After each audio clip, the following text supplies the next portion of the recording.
The first time Publius Cornelius Scipio saw an elephant, he was 17 years old, and the beast was charging directly at his father. The memory lived in him like a scar that would never fully heal. The Battle of Ticinus, where the Po River ran red with Roman blood, where Hannibal Barca first announced to the world that Rome could bleed. Young Scipio had thrown himself between the war elephant and his wounded father, screaming at the top of his lungs, waving his sword in patterns he'd learned from training masters who had never faced such creatures. The elephant had veered away, not from fear, but from the confusion of this small, shrieking human who refused to move. In that moment, as his father's blood soaked into the Italian earth, Scipio learned his first lesson about Hannibal. The Carthaginian did not simply wage war, he orchestrated terror. Now, 16 years later, Scipio stood on the dusty plains of North Africa, staring across a landscape that seemed to shimmer in the autumn heat of 202 BCE. The air tasted of salt from the distant Mediterranean and something else, anticipation perhaps, or the metallic tang of approaching violence. His Roman legion stretched behind him, 40,000 men who had followed him across the sea to bring the war to Carthage's doorstep. They were silent, these Romans, in a way that only seasoned soldiers could be silent. They'd learned discipline under Scipio's command in Hispania, where he had done the impossible, defeated Hannibal's brothers, and reclaimed territory that everyone said was lost forever. But Hannibal himself was different. Hannibal was the nightmare that had haunted Roman mothers' warnings to their children for 15 years. Hannibal was the man who had crossed the Alps with elephants, who had destroyed army after army, who had stood at the gates of Rome itself and made the Senate tremble. And now, finally, they would meet. Scipio's second-in-command, Gaius Laelius, rode up beside him. Laelius was a decade older than Scipio's 33 years, a veteran whose face bore the deep lines of a man who had seen too many friends die. He had been at Cumae, that nightmare battle where Hannibal had encircled and annihilated an entire Roman army, 70,000 dead in a single day. Laelius had survived by crawling through corpses for 2 days until the Carthaginians moved on. "The scouts report his elephants are positioned in the front line," Laelius said quietly. His voice had the gravelly quality of a man who rarely wasted words. 80 of them, maybe more. Scipio nodded, but said nothing. His eyes remained fixed on the distant line where Hannibal's army was assembling.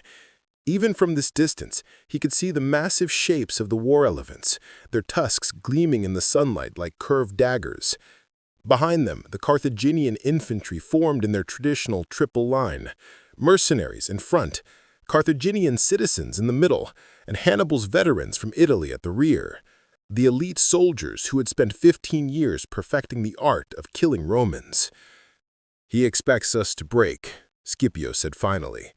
"The elephants charge, our inexperienced troops panic, our lines collapse, and his veterans roll through the chaos." "It's worked for him before," Laelius observed. "It's worked for him every time," Scipio corrected. He turned to look at his friend, and Laelius was struck, as he often was, by the intensity in those dark eyes. Scipio possessed a quality that other generals lacked, not just intelligence or courage, but something deeper, vision perhaps, the ability to see not just the battle as it was, but as it could be. "Which is why," Scipio continued, "he won't expect it to fail today." Across the plain, in the Carthaginian camp, Hannibal Barca stood before a table covered in maps and figurines. He was 53 years old, and every one of those years showed in the silver threading through his dark hair, in the permanent squint of his right eye, half blinded by an infection in the Italian marshes, in the way he favored his left leg when he thought no one was watching. But his mind remained as sharp as the day he had taken his oath as a 9-year-old boy to be Rome's eternal enemy. His chief cavalry commander, Hannibal, entered the tent. Hannibal was Numidian. his skin burnished bronze by decades under the African sun, his movements carrying the fluid grace of a man born on horseback. He had been with Hannibal since the beginning, had commanded the cavalry at Cannae, and had been the one to famously say after that battle, "You know how to win a victory, Hannibal, but not how to use one." The words had stung because they were true. Hannibal had not marched on Rome when he had the chance, and now, 16 years later, the war had come full circle to Africa. "The Romans are arranging themselves in a strange formation," Hannibal reported. "The maniples are spaced wider apart than usual, and their cavalry is divided into 2 equal wings but positioned further back than traditional deployment." Hannibal's good eye narrowed with interest. "Scipio commands them?" "Yes, he stands in the center where we can see him clearly." A thin smile touched Hannibal's lips. "He wants me to see him. He wants me to know that this is personal." Hannibal moved one of the figurines on the map, a tiny carved elephant. His fingers, calloused from years of holding reins and weapons, handled the piece with surprising delicacy. "What do you know of young Scipio, Hannibal?" "He defeated your brothers in Hispania, captured New Carthage through some sort of trick with the tides. He's young, arrogant, and thinks himself clever." "No," Hannibal said softly. "He is clever. Capturing New Carthage was not luck. He studied the tides for months, questioned every fisherman and sailor he could find, then attacked at low tide through a lagoon everyone believed impassable. That is not arrogance. That is patience and research." He paused, studying the map. "His father and uncle both fell to my brother's armies in Hispania. His father I faced personally at Ticinus. The boy was there, I'm told. Saved his father's life." "Then this is revenge?" Hannibal replied. "This is education," Hannibal corrected. "For 16 years, Scipio has studied every battle I've fought, every tactic I've used, every victory and every mistake. He has made me his curriculum, and now he comes to demonstrate what he has learned." Hannibal frowned. "You sound like you admire him." "I admire worthy opponents. They make victory meaningful." Hannibal looked up from the map, his expression hardening. "And they make defeat impossible to accept." He walked to the entrance of his tent and gazed out across his assembled army. Somewhere among those thousands of men were soldiers who had followed him across the Alps, who had stood with him at Trebia and Trasimene and Cannae, who had endured 15 years of campaign in hostile territory. They were older now, grayer, carrying wounds that would never properly heal, but they were still his brothers in arms, still the deadliest fighting force he had ever commanded. Beyond them the elephants stood in their line, massive and patient. Each beast weighed more than 5 tons, stood taller than 3 men, and could break a shield wall like kindling. They were the terror weapon that had served him so well, the living battering rams that could shatter morale before a single sword was drawn. "He will have prepared something for the elephants," Hannibal murmured, more to himself than to Hannibal. "The question is what?" The sun climbed higher, burning away the morning coolness and replacing it with the harsh heat of a North African October. Both armies had assumed their positions, separated by perhaps half a mile of dusty plain. In the space between them, the air itself seemed to hold its breath. Scipio rode slowly along his front line, letting his men see him, letting them draw courage from his presence. He had learned this from Hannibal, too. The way the Carthaginian always made himself visible to his troops, always let them know their commander shared their dangers. Leadership was not just strategy and tactics. It was theater, psychology, the art of making men believe they could achieve the impossible. He paused at the center of his line, where his youngest cohorts stood. These were men barely out of their teens, boys really, who had never faced battle. They would be the most vulnerable when the elephants charged, the most likely to break. Scipio dismounted and walked among them, meeting their eyes. "You see those beasts out there?" he asked, his voice carrying clearly in the stillness. They look terrifying, don't they? They're supposed to. That's why Hannibal puts them up front. He wants you to forget everything you've learned. He wants you to panic. He placed his hand on the shoulder of a young soldier whose face had gone pale. But here's what Hannibal doesn't know about you. You're not the same Romans he's been fighting in Italy. You're not conscripts pulled from farms and given a week of training. You've trained under me for months. You know the drills. You know the formations. And more importantly, you know that I would never ask you to do something I haven't planned for. The young soldier swallowed hard and nodded. Around him, others were listening, their fear beginning to transform into something else. Determination, perhaps, or at least the willingness to trust. When those elephants charge, you're going to do something very simple. You're going to step aside and let them pass. The maniples have been spaced specifically for this. There are lanes between each unit wide enough for an elephant. When they charge, you make noise, blow your horns, bang your weapons against your shields, scream like madmen. Elephants are just animals. Loud noises frighten them, and a frightened elephant is more dangerous to its handlers than to us. He looked around at the assembled faces, reading the shift in their expressions. Hannibal is a genius, perhaps the greatest tactical mind in military history, but he is also a man, and men can be outthought. He has spent 15 years teaching Rome how he fights. Today, we show him that we learned the lessons. Scipio remounted his horse and rode back to the command position where Laelius waited with the other senior officers. The men are ready. Now we wait for Hannibal to make his move.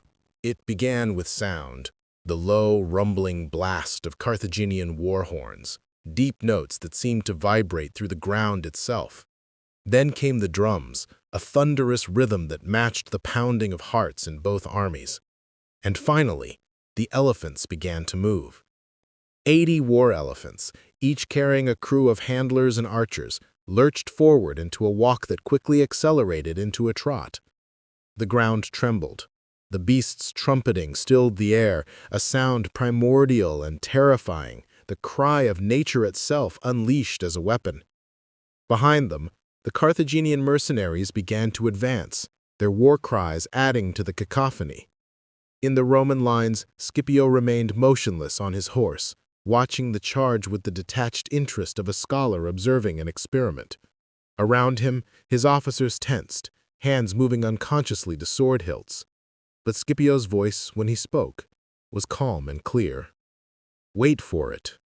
The elephants came closer, 400 yards, 300, 200. The earth shook with their approach. Some of the younger soldiers began to shift nervously, the instinct to flee, warring with their training. Wait, Scipio repeated. 100 yards. The elephants were close enough now that individual details became visible. The scarred hide from previous battles, the painted designs on their flanks, the determined expressions of the handlers perched on their backs. Several of the beasts had tusks sharpened to points and fitted with bronze caps that caught the sunlight. Now, Scipio said quietly.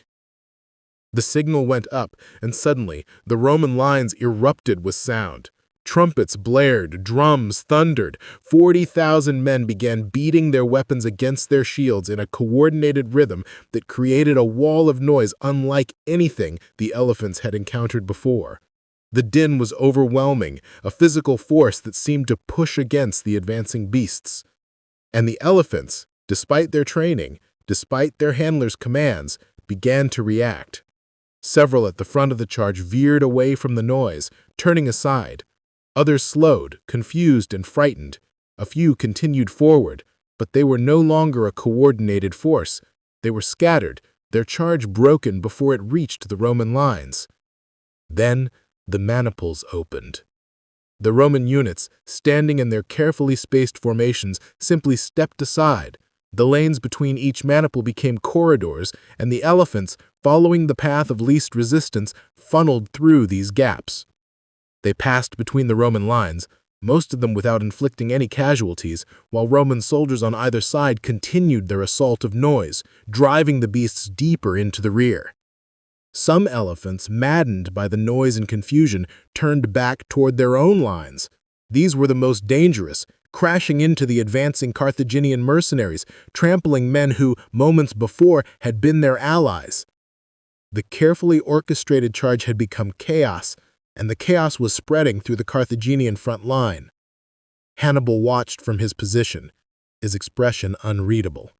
Beside him, Marabal cursed under his breath. He studied how to break an elephant charge. He actually prepared for it, Marabal said, disbelief coloring his tone. Of course he did, Hannibal replied. There was something in his voice, not quite admiration, not quite frustration, but a complex mixture of both. He is my student, after all. I taught him that preparation defeats improvisation. The elephants were now scattered across the battlefield, most of them running toward the flanks where they would pose no further threat. The Carthaginian front line was in disarray, their advance disrupted by the very weapon that was supposed to break the Roman formation. Hannibal made a quick decision. Send forward the second line. Have the mercenaries regroup as they can. We press the attack before the Romans can capitalize on this moment. The Carthaginian war machine ground forward, adjusting to the setback with the practiced efficiency of a veteran army. The second line, composed of Carthaginian citizens and Libyan infantry, advanced in good order, their shields locked in their formation tight. These were not mercenaries fighting for pay.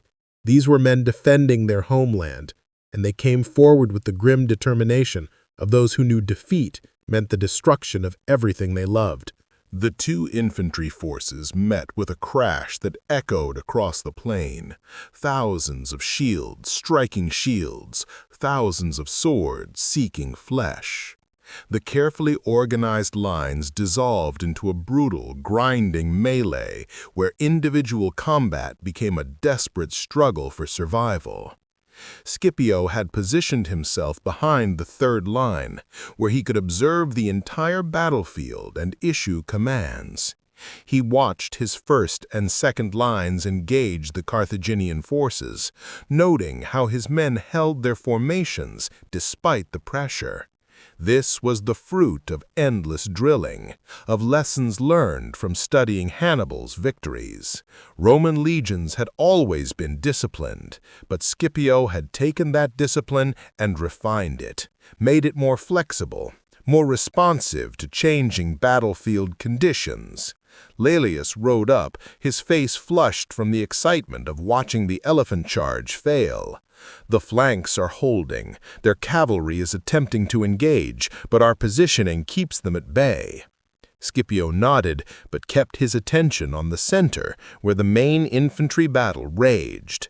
The Carthaginians were pushing hard, and his front line was beginning to show signs of strain.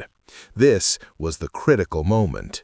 If the Roman center collapsed, Hannibal's veterans, still waiting in the third line, would pour through and turn the battle into a rout.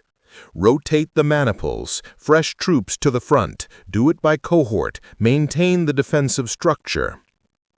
The order went down the line, and the Roman army executed a maneuver that would have been impossible for most forces in the middle of battle. The exhausted frontline troops pulled back through the gaps in the second line, while fresh soldiers stepped forward to take their place.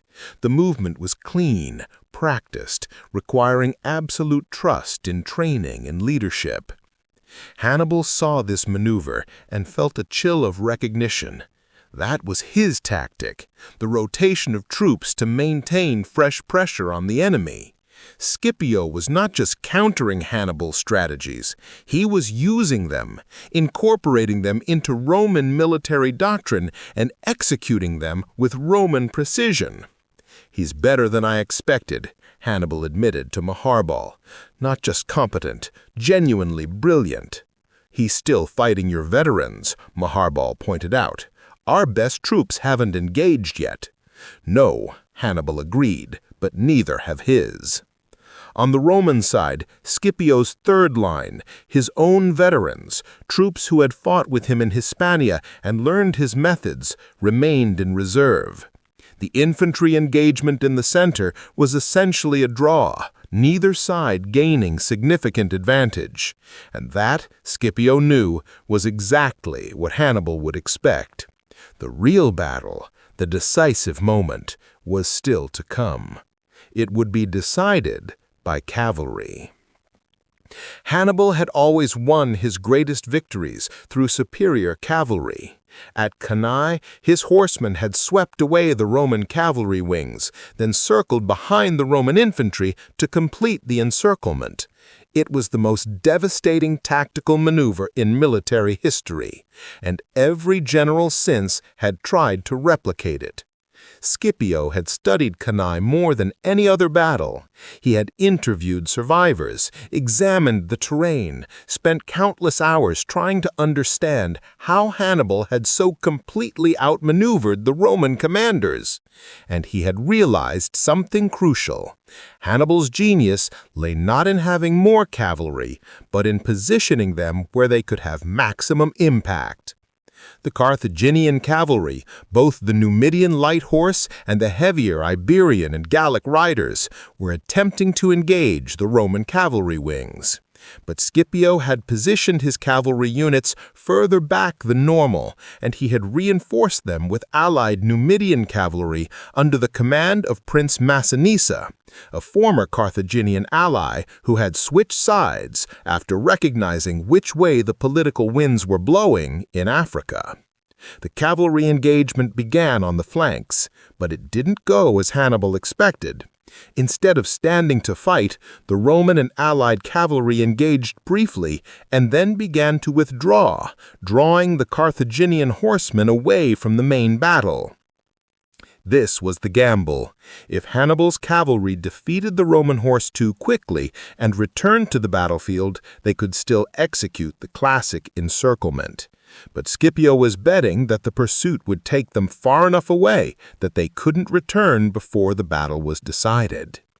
Hannibal saw what was happening and made his calculation. The cavalry engagement would take time. The infantry battle in the center was grinding toward a stalemate, and his veterans, his undefeated troops from Italy, had not yet entered the fight. "Commit the third line," Hannibal commanded urgently. "Full advance. Break their center before their cavalry can return." The veterans began to move forward, these grizzled soldiers who had conquered half of Italy, who had humbled Rome again and again. They came forward with the confidence of men who had never lost, and as they advanced, they began to chant, a low, rhythmic sound that spoke of countless battles and inevitable victory. Scipio watched them come and felt the weight of history pressing down. These were the men who killed his uncle, who had stood at Cannae and watched 70,000 Romans die, who represented 15 years of Roman suffering and defeat. "Pull back the first and second lines," Scipio commanded. "Extend them to the flanks. Third line forward to the center. Reform the line perpendicular to their advance." The order went down the line, and the Roman army executed a maneuver that would have been impossible for most forces in the middle of battle. The exhausted frontline troops pulled back through the gaps in the second line, while fresh soldiers stepped forward to take their place. The movement was clean, practiced, requiring absolute trust in training and leadership. Hannibal saw this maneuver and felt a cold recognition settle in his chest. That was his tactic, the rotation of troops to maintain fresh pressure on the enemy. Scipio was not just countering Hannibal's strategies, he was using them, incorporating them into Roman military doctrine and executing them with Roman precision. "Pull back," Hannibal commanded. Urgently, "Reform the line. We need space." But it was too late. The Roman flanks closed like the jaws of a trap, and suddenly Hannibal's veterans found themselves fighting on three sides. The situation was desperate, but not yet hopeless. These men had survived worse. They formed a defensive circle, shields locked, fighting with the determination of those who knew surrender meant death. The battle hung in balance for what felt like hours, but was perhaps only minutes.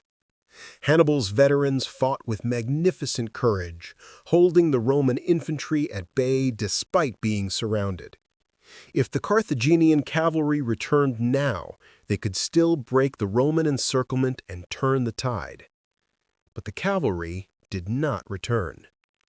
Lelius and Massinissa had led them on a long chase across the plain, and now those same Roman and Numidian cavalry were sweeping back toward the battlefield, not in defeat, but in triumph. The Carthaginian cavalry had been scattered, chased, and effectively removed from the engagement. Lelius brought his horsemen around behind the encircled Carthaginian veterans, completing the encirclement. The trap was complete.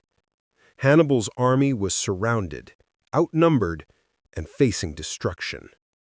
Scipio, watching from his command position, felt no joy at the moment, only a deep, profound respect for the men he was about to destroy. These soldiers had been magnificent.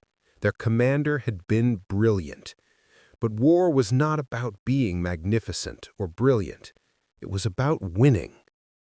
He rode forward through the ranks of his own soldiers until he reached the front of the encirclement. There he could see Hannibal across the distance, still mounted, still commanding, refusing to abandon his men even as their situation became hopeless.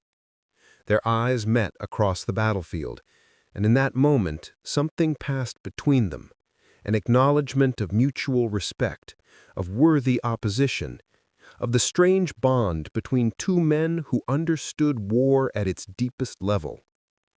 Scipio raised his hand, and his trumpeter sounded the call for parley. The fighting gradually ceased as word spread through both armies. A strange silence fell over the battlefield, broken only by the groans of wounded men and the labored breathing of exhausted soldiers. Hannibal rode forward slowly, accompanied only by Markable. Lelius advanced to meet him with Lelius at his side. They met in the small space between the armies, close enough now to see each other clearly without the distance of command positions. Hannibal was older than Scipio had expected, more weathered, but his eyes burned with undiminished intensity. Scipio was younger than Hannibal had imagined, but carried himself with the bearing of someone far beyond his years. "You fought well," Hannibal said in Greek, the common language of educated men in the Mediterranean. His voice was hoarse from shouting commands, but still carried authority. "I had an excellent teacher," Scipio replied. "I studied every battle you fought, every victory, every tactical innovation. You were my curriculum at the Academy of War." "And you surpassed your teacher," Hannibal said. There was no bitterness in his tone, only an acknowledgement of fact. "The elephant charge was predictable, and you countered it brilliantly. But the infantry maneuver, the cavalry feint, the encirclement, you took my own tactics and used them against me. You taught Rome that genius could defeat numbers. Today, I tried to honor that lesson." Hannibal smiled thinly. "Then you've earned your victory, Scipio Africanus. For that is surely what they'll call you after today. You've defeated Hannibal at last." "I've defeated your army," Scipio corrected. "But you, General, remain undefeated. Your mind, your will, your spirit, these things cannot be conquered on a battlefield." They regarded each other in silence for a moment. These two men who represented the pinnacle of their respective civilizations, who embodied everything their peoples valued about leadership and courage and intelligence. "What are your terms?" Hannibal asked, finally. The terms of surrender were negotiated over the next hour, as both armies waited in the afternoon heat. Scipio proved to be as diplomatic as he was tactical, offering terms that were harsh but not vindictive. Carthage would surrender its fleet, pay massive reparations, and cede territory, but the city itself would not be destroyed. The Carthaginian state would survive, diminished but intact. Hannibal accepted the terms not for himself, but for his city. He could have fought to the death, could have taken his veterans down in one final, glorious charge, but that would have served only his pride, not Carthage. The true burden of command, he realized, was knowing when fighting would only make things worse. As the formal negotiations concluded and both armies began the long process of disengaging, Scipio and Hannibal found themselves alone for a brief moment. Laelius and Marcable had withdrawn to organize their troops, and the two commanders stood together in the strange intimacy of mutual exhaustion. "I have one question," Scipio said. "At Cannae, after you destroyed our army, Marcable told you to march on Rome. He said you knew how to win a victory, but not how to use it. Why didn't you march on Rome?" Hannibal was quiet for a long moment, staring out across the battlefield where the dead lay in uncounted numbers. When he spoke, his voice carried the weight of years of regret. "Because I am a tactician, not a conqueror. I could destroy Roman armies, but I could not destroy Rome itself. The city's walls were too strong, my siege equipment inadequate. If I had marched on Rome and failed to take it, the war would have been lost in that moment. So I waited, hoping that victories would bring political settlement. But Rome does not settle. Rome only wins or learns to win. And I," Scipio said quietly, "am Rome's student in the school you built." Hannibal turned to look at the younger man, and for the first time, a genuine smile crossed his face. "You know what's interesting, Scipio? In defeating me, you've proven my fundamental argument. I always claimed that genius and innovation could overcome Rome's advantages in resources and manpower. Today, you showed that Rome can produce genius too. You've made me obsolete by becoming me." "No," Scipio said firmly, "I could never become you. I could only learn from you. There's a difference." "Perhaps," Hannibal allowed, "or perhaps the difference between student and teacher is always smaller than either wants to admit." He extended his hand, and Scipio took it. They gripped forearms in the way of warriors, two men who had pushed each other to the absolute limits of their capabilities, who had danced the deadly dance of tactical genius and emerged with mutual respect intact. "What will you do now?" Scipio asked. "Return to Carthage, rebuild what can be rebuilt, spend my remaining years trying to reform a state that may be beyond reform." His expression grew distant. "And you, will you return to Rome in triumph?" "I'll return to Rome. As for triumph, Rome has a way of resenting those who become too successful. Today's hero becomes tomorrow's threat. I suspect my relationship with the Senate will be complicated." "Then we're more alike than you think. Both of us too successful for our own political good. Both of us brilliant enough to win wars, but perhaps not clever enough to navigate peace." They stood together a moment longer, two men at the pinnacle of military achievement, already feeling the weight of what would come after. Victory and defeat, Scipio realized, were perhaps not as different as people believed. Both carried burdens that only those who had experienced them could understand. The Battle of Zama ended not with a dramatic final clash, but with the slow, melancholy business of counting the dead and tending the wounded. Carthaginian losses were catastrophic. Thousands killed, thousands more captured. Roman casualties were far lighter, but every loss carried weight. Scipio walked among the Roman wounded that evening, speaking to soldiers, listening to their stories, making sure they knew their sacrifice had purpose. Laelius found him near midnight, still awake, sitting alone outside his tent and staring up at the stars. The older soldiers settled down beside him without asking permission. "You should rest," Laelius said. "Tomorrow begins the political work, which will be harder than the military campaign." I keep thinking about him, about Hannibal.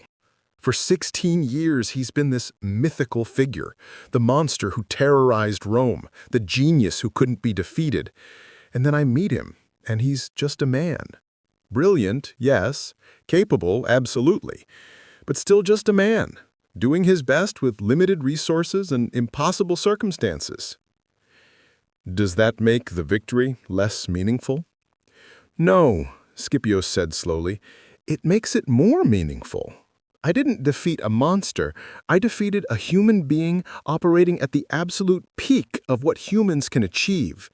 And that's more humbling than if he'd been some supernatural force. Laelius was quiet for a moment, then spoke carefully. You know the Senate will never fully trust you after this. You'll have defeated Rome's greatest enemy at an age when most generals are still learning their craft. Some will see you as a savior. Others will see you as a potential dictator. I know, Scipio said. Hannibal and we're both victims of our own success. We became too good at war to be comfortable in peace. Then what will you do? Scipio looked up at the stars, at the same constellations that Hannibal was probably observing from his own camp a few miles away. I'll return to Rome. I'll accept whatever honors they give me, and then I'll try to be the man Rome needs in peace, not just the general Rome needed in war. I'll try to prove that genius can adapt, that someone capable of innovation in battle can also innovate in politics and diplomacy. And if that doesn't work, then I'll have joined a very select group, great commanders who won their wars but lost their peace. Hannibal, for all his faults, understands that burden. We're both trapped by our own capabilities. In the Carthaginian camp, Hannibal sat in similar solitude, though his thoughts took a different path. He was thinking about the years ahead, about returning to a city that had lost faith in him years ago, about trying to rebuild a state that was broken in ways that no military victory could have fixed. Maharbal entered his tent without knocking. After so many years of campaigning together, such formalities had long since disappeared. The men are asking what happens now, Maharbal said. Now? Hannibal echoed. Now we go home. We tell Carthage that Rome has won, that the war is over, that we must accept defeat and try to salvage what we can. And after that? After that, we prove that we're more than just soldiers. We tried to become statesmen, administrators, reformers. We try to save Carthage from itself, because Rome won't destroy us. Our own corruption and complacency will do that job if we let it. You think you can do it? Reform Carthage? Hannibal laughed, but there was no humor in the sound. I can defeat Roman armies, Maharbal. I can cross Alps and win impossible battles and terrorize the most powerful state in the Mediterranean. But reforming Carthaginian politics, that may be beyond even my abilities. Then why try? Because it's the only war left to fight. And because Scipio showed me something today. He showed me that evolution is possible, that armies can learn, that genius can be taught and shared. If Rome can learn, perhaps Carthage can too. Maharbal shook his head slowly. You're an optimist, Hannibal. After everything, you still believe in the possibility of improvement. Not an optimist, a realist who refuses to surrender to despair. There's a difference. Telling and preparing this story took us a lot of time. So if you're enjoying it, subscribe to our channel. It means a lot to us. Now back to the story. The Battle of Zama ended not with a dramatic final clash, but with the slow, melancholy business of counting the dead and tending the wounded. Carthaginian losses were catastrophic. Thousands killed, thousands more captured. Roman casualties were far lighter, but every loss carried weight. Scipio walked among the Roman wounded that evening, speaking to soldiers, listening to their stories, making sure they knew their sacrifice had purpose. Laelius found him near midnight, still awake, sitting alone outside his tent and staring up at the stars. The older soldier settled down beside him without asking permission. "You should rest," Laelius said. Tomorrow begins the political work, which will be harder than the military campaign. I keep thinking about him, Scipio admitted. About Hannibal. For 16 years he's been this mythical figure, the monster who terrorized Rome, the genius who couldn't be defeated. And then I meet him, and he's just a man. Brilliant, yes. Capable, absolutely. But still just a man, doing his best with limited resources and impossible circumstances. Does that make the victory less meaningful? No, Scipio said slowly. It makes it more meaningful. I didn't defeat a monster. I defeated a human being operating at the absolute peak of what humans can achieve. And that's more humbling than if he'd been some supernatural force. Laelius was quiet for a moment, then spoke carefully. You know the Senate will never fully trust you after this. You'll have defeated Rome's greatest enemy at an age when most generals are still learning their craft. Some will see you as a savior, others will see you as a potential dictator. I know. Hannibal and we're both victims of our own success. We became too good at war to be comfortable in peace. Then what will you do? Scipio looked up at the stars, at the same constellations that Hannibal was probably observing from his own camp a few miles away. I'll return to Rome, I'll accept whatever honors they give me, and then I'll try to be the man Rome needs in peace, not just the general Rome needed in war. I'll try to prove that genius can adapt, that armies can learn, that genius can be taught and shared. If Rome can learn, perhaps Carthage can too. And if that doesn't work, then I'll have joined a very select group, great commanders who won their wars but lost their peace. Hannibal, for all his faults, understands that burden. We're both trapped by our own capabilities. In the Carthaginian camp, Hannibal sat in similar solitude, though his thoughts took a different path. He was thinking about the years ahead, about returning to a city that had lost faith in him years ago, about trying to rebuild a state that was broken in ways that no military victory could have fixed. Maharbal entered his tent without knocking.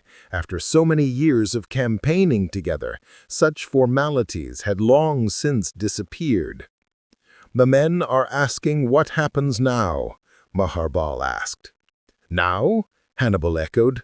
Now we go home. We tell Carthage that Rome has won, that the war is over, that we must accept defeat and try to salvage what we can. And after that?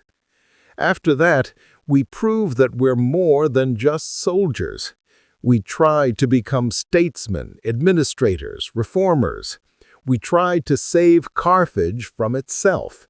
Because Rome won't destroy us, our own corruption and complacency will do that job if we let it. Do you think you can do it? Reform Carthage? Hannibal laughed, but there was no humor in the sound.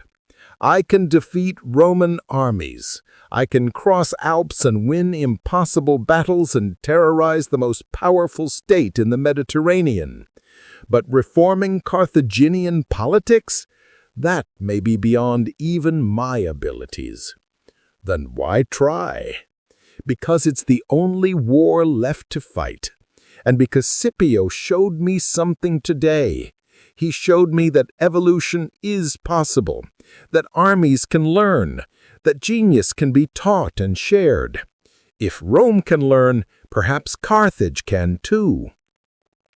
Maharbal shook his head slowly. You're an optimist, Hannibal. After everything, you still believe in the possibility of improvement. Not an optimist, a realist who refuses to surrender to despair. There's a difference. The peace treaty was signed 3 days later, in a ceremony that was formal and deeply uncomfortable.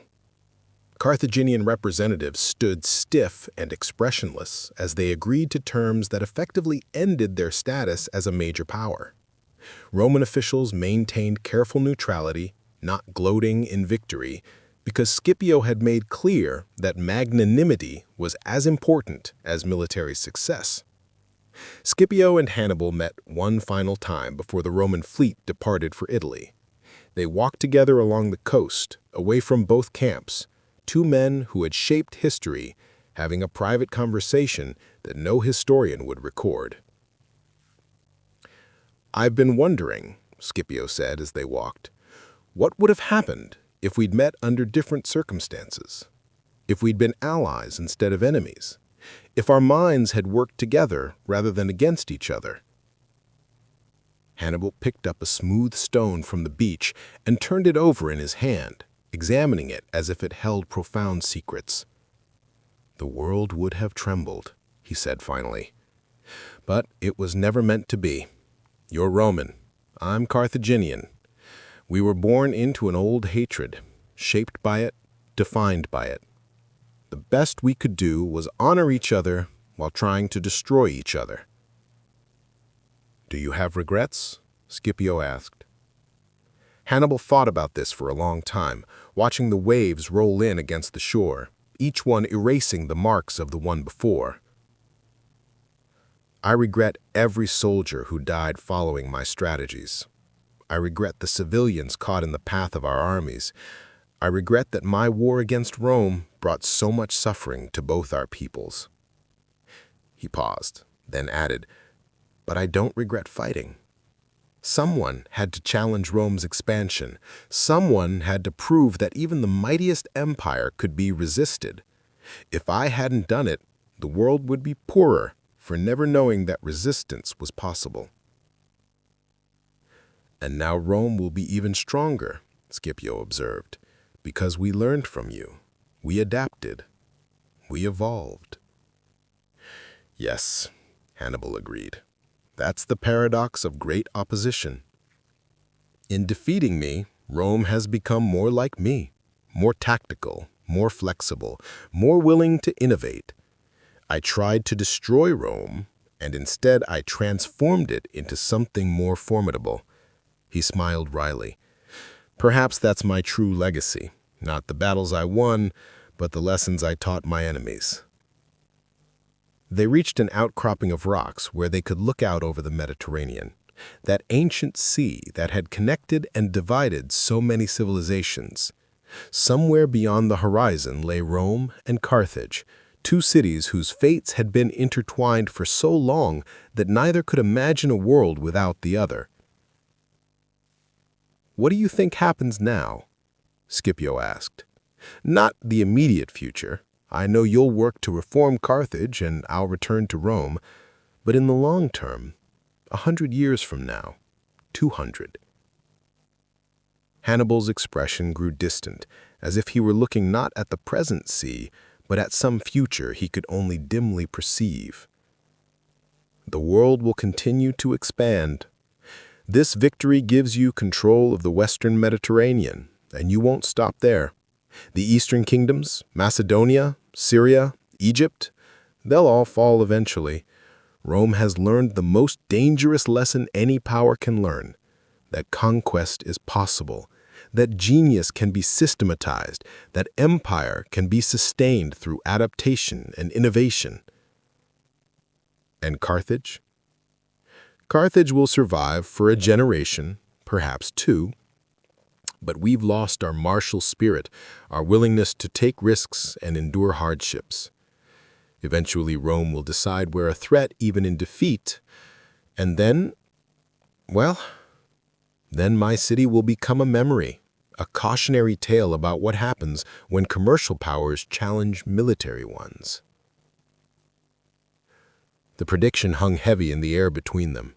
Scipio wanted to deny it, to say that Rome would honor the treaty, that Carthage would be allowed to survive. But he had seen the senators, had heard their speeches, had read the calculation in their eyes. Hannibal's prediction was probably correct. "I'm sorry," Scipio said quietly. "Don't be. This is the way of empires. They rise, they peak, they fall. Carthage had its moment. Now it's Rome's turn. And eventually, centuries from now, some other power will rise to challenge Rome, and the cycle will repeat. That's history. Not a line of progress, but a wheel that turns forever. You don't sound bitter about it. Hannibal tossed his stone into the sea and watched it disappear beneath the waves. Bitterness requires the belief that things should have been different, but they couldn't have been.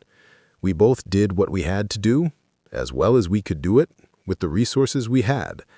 You won because you were better prepared, better supported, and ultimately because you had learned from my example. That's not injustice. That's evolution.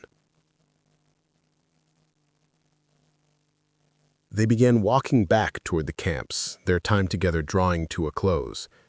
As they walked, Scipio felt the weight of what was ending.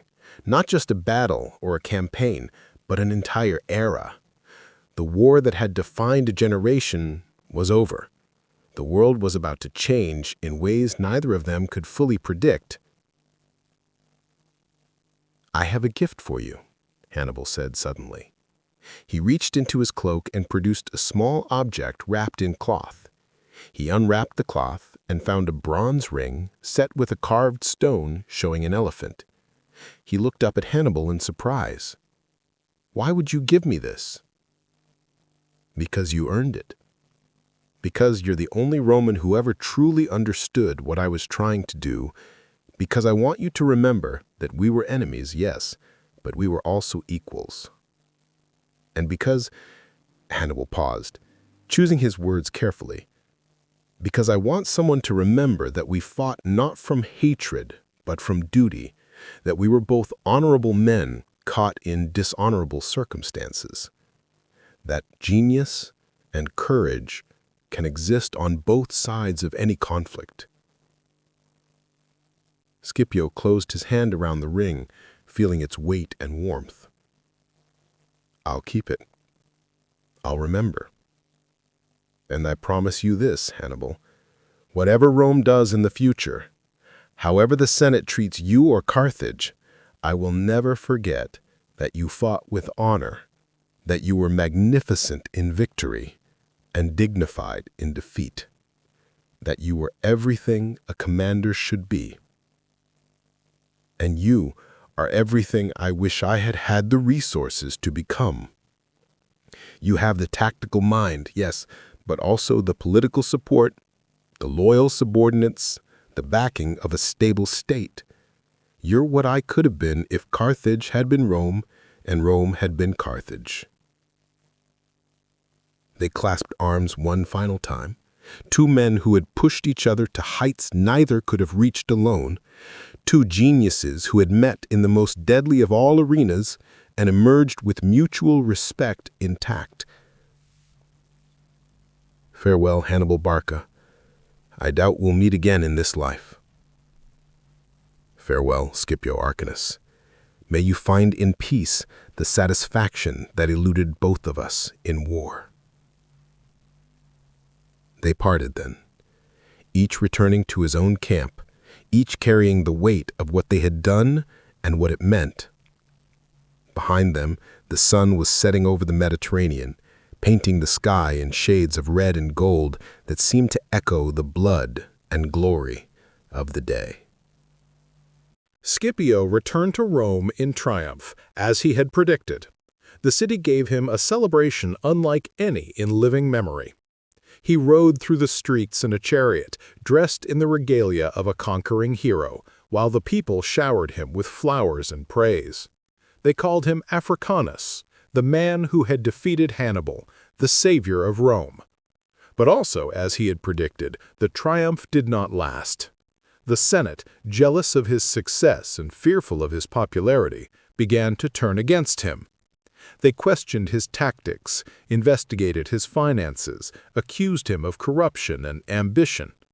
Within a few years, Scipio would withdraw from public life, bitter and disillusioned, spending his final years in exile from the city he had saved. Hannibal, too, found that victory in battle did not translate to success in peace. He returned to Carthage and attempted to reform the corrupt government, to rebuild the state's finances, to prepare for a future under Roman domination. But the old families resented his reforms, and Rome grew suspicious of his continued influence. Eventually, accused of plotting against Rome, he would flee Carthage, spending his final years as a fugitive, moving from court to court, always one step ahead of Roman assassins, until finally, cornered and alone, he would take poison rather than be captured. Two geniuses, both destroyed by the very qualities that had made them great. Both too successful to be comfortable, too brilliant to be trusted, too independent to submit to lesser minds. They had met once at Zama, and in that meeting had created something larger than either of them, a demonstration that genius could be matched, that innovation could be countered, that even the greatest minds could be surpassed. The Battle of Zama became legend, studied by military commanders for thousands of years. It entered history not just as Rome's victory over Carthage, but as the ultimate duel of wits, the supreme example of how strategic genius operates when two masters meet. Every element of the battle, the elephant charges, the infantry formations, the cavalry maneuvers, the tactical adaptations, became textbook examples of military science at its highest level. But perhaps the most important legacy of Zama was not what it taught about war, but what it revealed about human excellence. Two men, representing different cultures and civilizations, had pushed each other to perform at levels that neither could have reached alone. Their opposition had elevated them both, had forced innovation and adaptation, had demonstrated that competition between equals produces advancement. Years later, long after both men were dead, a historian would write about the Battle of Zama and its commanders. He would note that Scipio won the battle, but Hannibal won immortality. That Rome conquered the world, but Carthaginian military genius influenced every conqueror who came after. He would observe that the two generals, enemies in life, had become inseparable in history, forever linked as the greatest tactical minds of their age. And he would conclude with a question that has echoed through the centuries. What greater testament to human potential could there be than two men who, even while trying to destroy each other, managed to elevate warfare itself into an art form? Who demonstrated that genius recognizes genius, that excellence respects excellence, even across the lines of battle. The sun set on Carthage as a great power, rose on Rome as an empire. But in that brief moment at Zama, when two brilliant minds met in perfect opposition, humanity glimpsed something larger than victory or defeat. It saw the possibility of greatness, the potential of the human mind when pushed to its absolute limits, the strange and terrible beauty of genius tested in the crucible of war. Scipio kept Hannibal's ring for the rest of his life, never wearing it, but always carrying it, a reminder of the only opponent who had ever truly understood him. And in his final years, exiled from Rome and bitter about his treatment, he would sometimes take out that ring and remember the one day when everything had been clear, when purpose and achievement had aligned perfectly, when he had faced the greatest challenge of his life and emerged victorious. Not because he was more intelligent than Hannibal, he wasn't. Not because he was more brave, he probably wasn't. But because he had been willing to learn, willing to adapt, willing to take the lessons of defeat and transform them into the tools of victory. Because he had understood that true genius lies not in natural talent alone, but in the willingness to study, to practice, to absorb the wisdom of those who came before and build upon it. That was the final lesson of Zama, the ultimate wisdom that emerged from the duel of geniuses, that excellence is not inherited or granted, but earned through dedication and study, that even the greatest natural talent must be refined through learning, that the student who truly absorbs the teacher's lessons may someday surpass the teacher. Hannibal had been the master, demonstrating what was possible.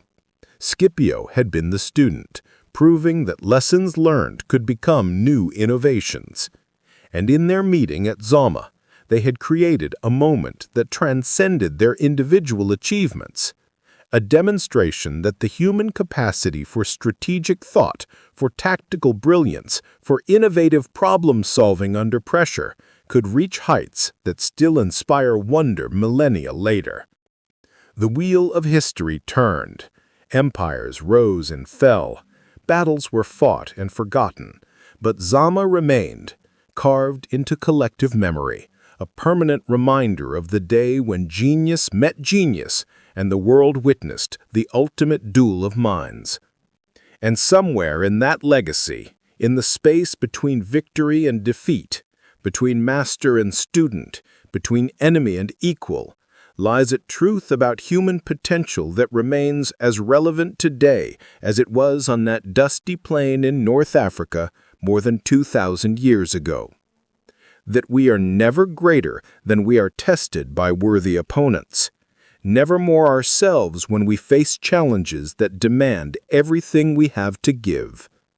The Battle of Zama was not just about Rome defeating Carthage, but about two men who, in the act of trying to destroy each other, revealed what humans can achieve when they operate at the absolute peak of their capabilities. It was about genius recognizing genius, respect existing alongside enmity, honor persisting even in the midst of war.